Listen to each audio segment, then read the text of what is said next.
and we all have PSEO agreements with all three of them. So it's post-secondary enrollment option. So a kid and a family can go in, for instance, and take a college course and get credit for that college course and not have to pay for it. So, for instance, I can use my daughter as an example. She took a lot of PSEO concurrent enrollment type courses. It didn't cost us as a family any dollars in tuition, and in turn was able to take enough credits with her to the University of Minnesota to be almost a sophomore. We found that to be pretty rewarding, and so did she. Hello, everyone, and welcome to the Brighter Together podcast. My name is Janet Courtney, and my special guest today is Dr. Brandon Lunak. He is the superintendent at Moorhead Area Public Schools in Moorhead, Minnesota.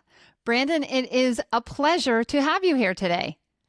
Yeah, appreciate that. Thanks for having me on. Absolutely. Tell us, Brandon, a little bit about what's going on in your district. I know it sounds like you guys have some really interesting beginning of the year processes that happen. Yeah, so if we go back to what's going on in the district itself, we're in the midst of a large construction project back in 2019. Our community supported with 76%. In favor. Wow, that's impressive. 76% is impressive. It was pretty good. And what was in that bond of 2019 was a career academy for students 9 through 12 and a brand new high school. And so currently we're just in the process of wrapping up the high school. The high school is a real complex project. It required us to build the new high school on the site of the existing high school.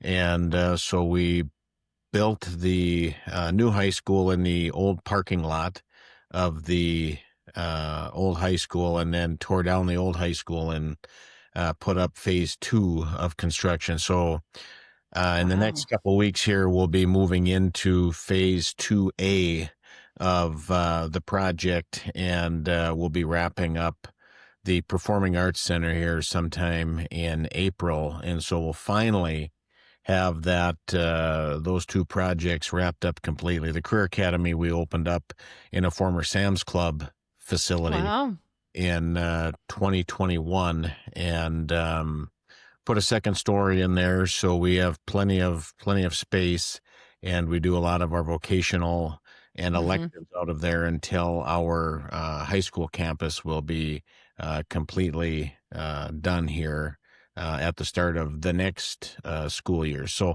that's one of the big things we have going on. And then, of course, just like every other school district at this point, is getting ready for the start of the 25-26 school year.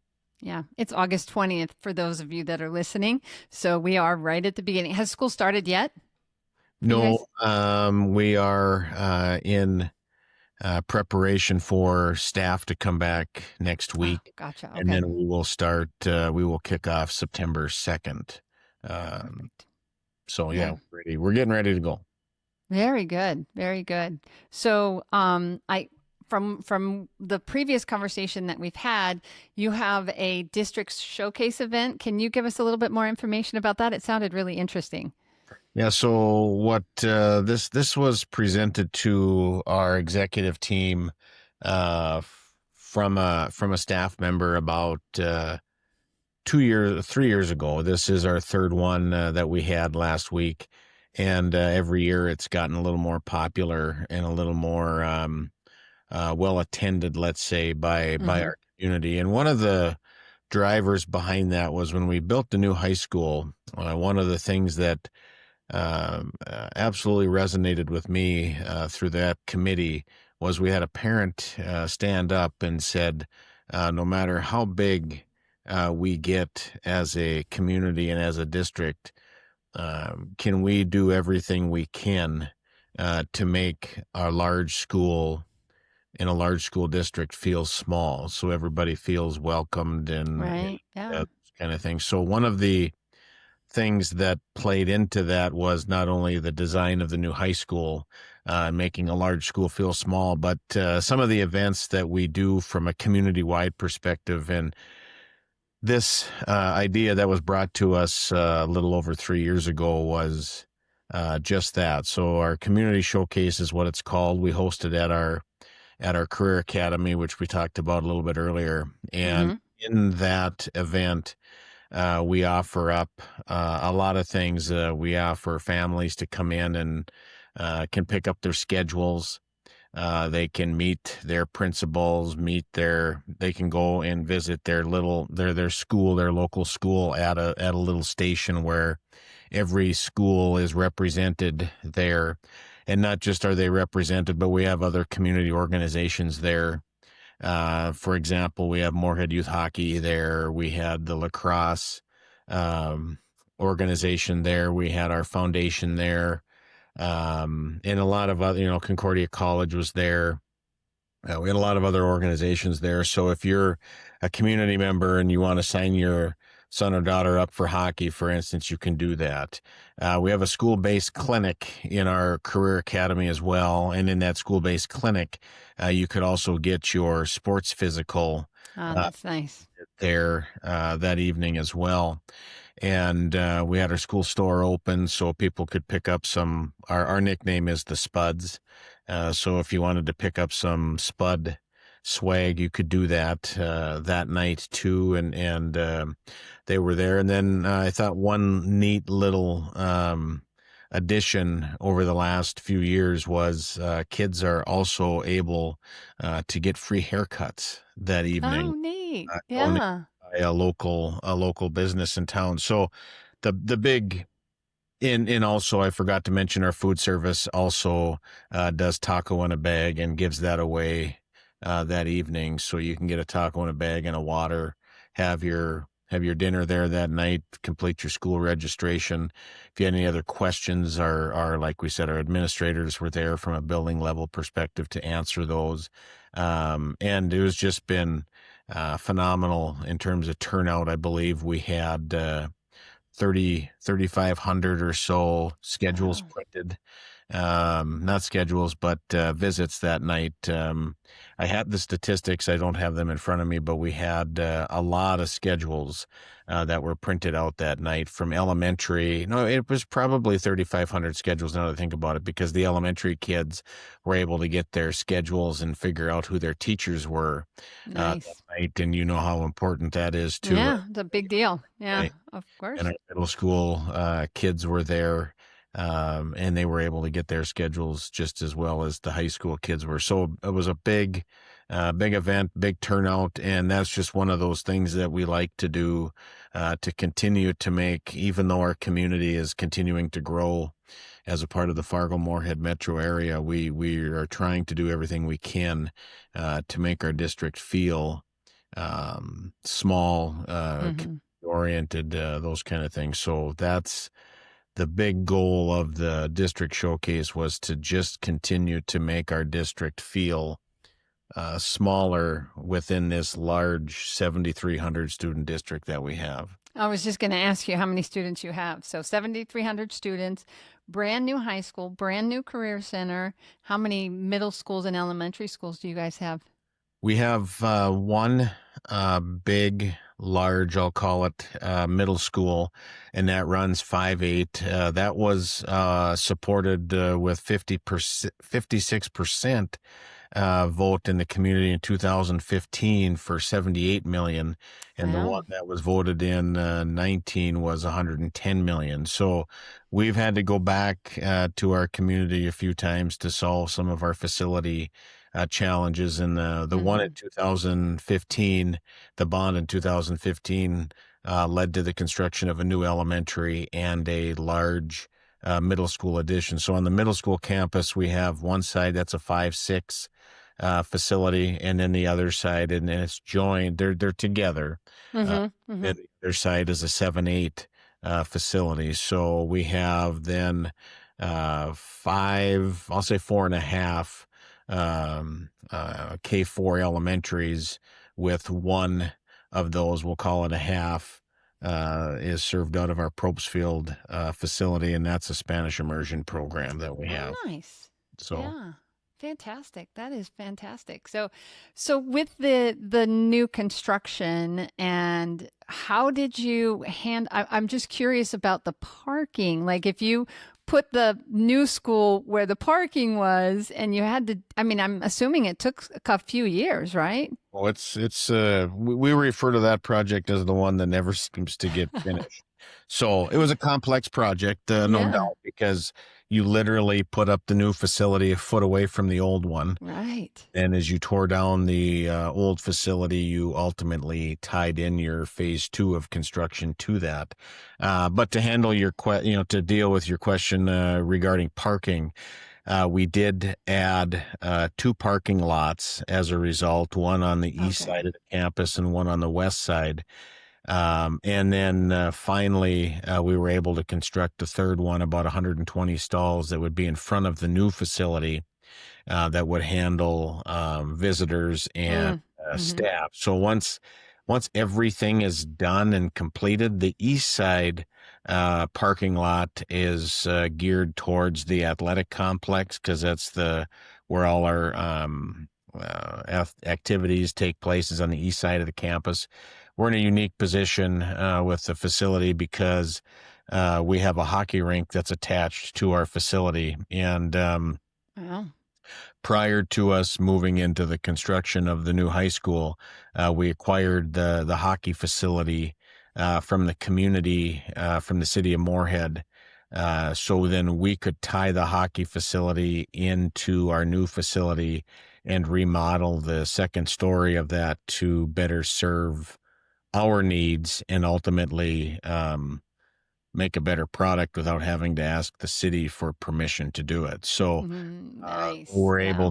they were able to turn the rights of that facility over, and then we in turn um, have turned that over for the management side of it because we are educators. We're not ice arena managers in any sense Right. of the word. So we turn that over to Moorhead Youth Hockey, who is literally about 5 blocks away from us. So then the youth hockey organization has access to 5 rinks that they can schedule and become a lot more efficient with the use of our arenas versus us doing it by ourselves. Right. I believe it's a wonderful arrangement that we have, and it allows us, since we have the ownership of that facility, we can control the security and access of that during the day, which we think is important Oh yeah, a for sure. security standpoint. Yeah. So we feel good about that. I think what the committee back in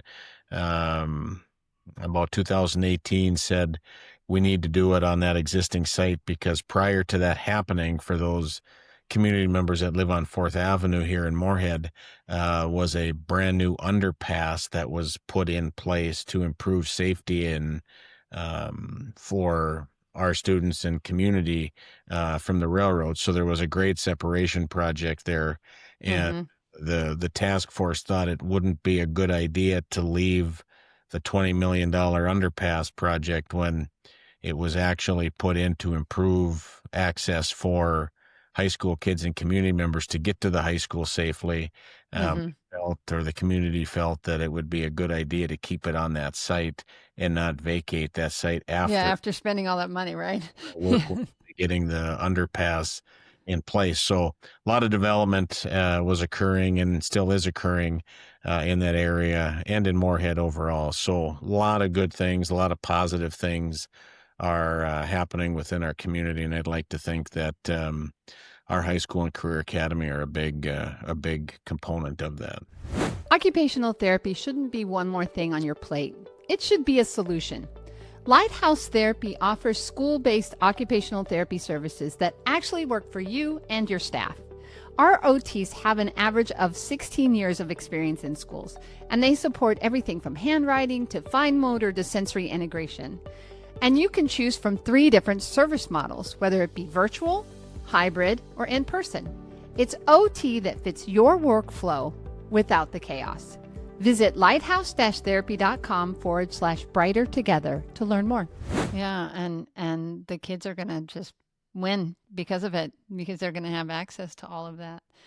Yeah, That's and it's good because down the street we have in Minnesota, we have the option for kids to do PSEO. So we have some pretty good agreements in place with Minnesota State Moorhead, a four-year institution in town. We're close to M State University, which is a two-year institution, and then we have our other college in town, which is Concordia College, and we all have PSEO agreements with all three of them. So our Explain that. kids, Explain that acronym for our listeners, if you don't mind. PSEO. it's post-secondary enrollment options. So a Okay. kid and a family can go in, for instance, and take a college course and get credit for that college course and not have to pay for it. Yeah. So, for instance, I can use my daughter as an example.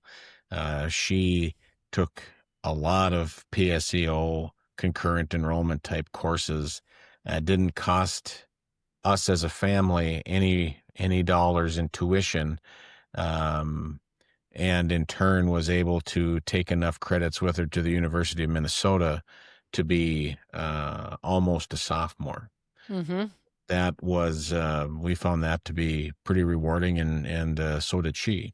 Yeah. And so there's a lot of things to, when we talk about what Moorhead has to offer, the public schools, the community, the state, a lot of good things for students here in the city, in the community of Moorhead. Yeah, it sounds like it. It sounds like it. I have some really good friends in Michigan. They had two different families had their kids graduate with an associate's degree right Yeah. out of high school.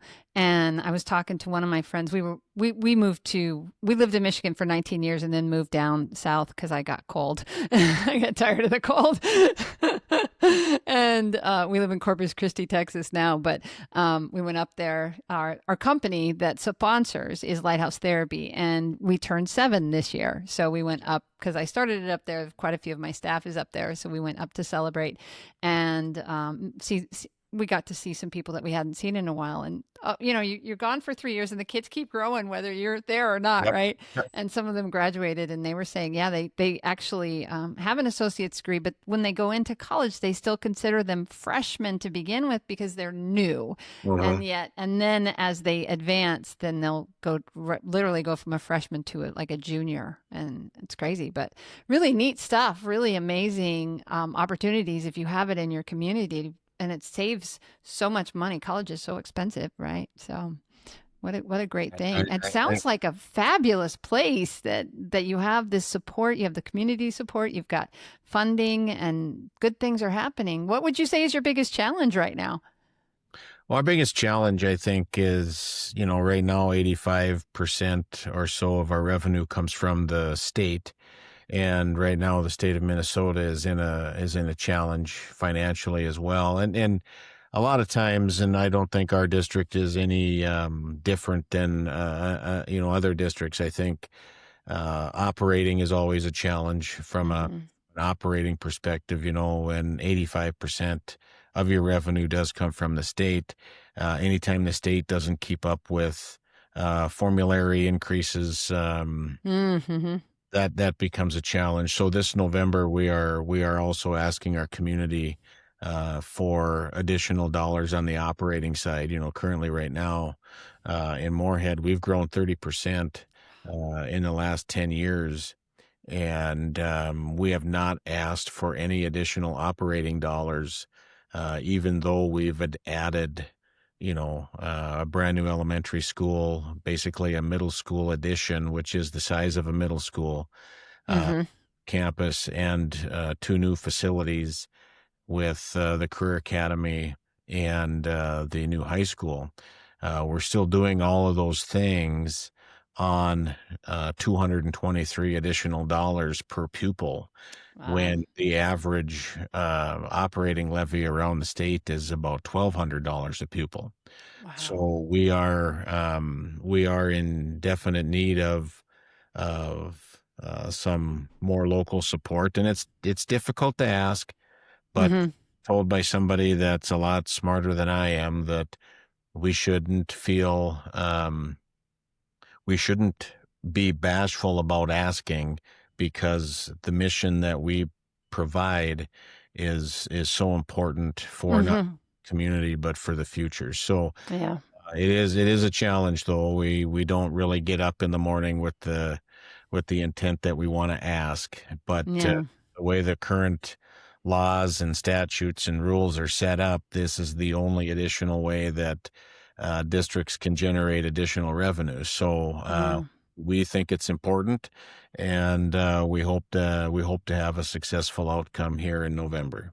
Yeah, yeah. Well, I hope you do too, because it is our future. Children are our future, right? And you guys are doing the hard work every single day. That's why Brighter Together exists, right? To talk about the amazing things that are happening, because you have done hard work. It sounds like it's been really, but good work, hard, good work that the community is benefiting from. So good, kudos to you. So where, Brandon, do people go if they want to learn more about what's going on at your school district? Well, I think the best place to visit is our website. I believe the information regarding the operating vote here in November is just has just been released, and then there's other information there from each individual school. You can get a look at what each individual school looks like. I think there you can view our policies, just anything that is Moorhead area public schools. That is the place to visit. So. And Moorhead is Moorhead, correct? Correct. Moorhead. So Yeah. that would be Yeah. Moorhead schools.org. There you go. Okay, perfect. Well, Brandon, it's been a pleasure to have you on to talk about the amazing things that you've got a lot of good stuff happening there. It sounds fabulous, other than I don't like the cold. Well, I'm from Grand Forks, North Dakota, about 80 miles to the north, and North. I'll just say this, that the Fargo Moorhead area doesn't seem to have the wind like Grand Forks, North Dakota does. Yeah. Just Yeah. 80 miles. So if you're ever looking to come up this way, it's not as Yeah. cold as if you were to go 80 miles north. And I think Michigan, from where you come from, is, depending on where in Michigan, I think you're even further No, north I'm sure it was farther north. Yeah, than it was maybe super even cold. Yeah. Grand Forks Yeah. was. So you probably did have those cold winds. So yes, I don't blame you for Yeah.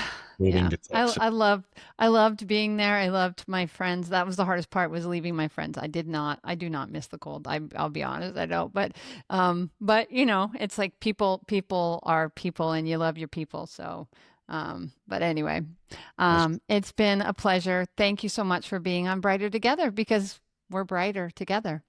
I appreciate that. Thank you very much for having me.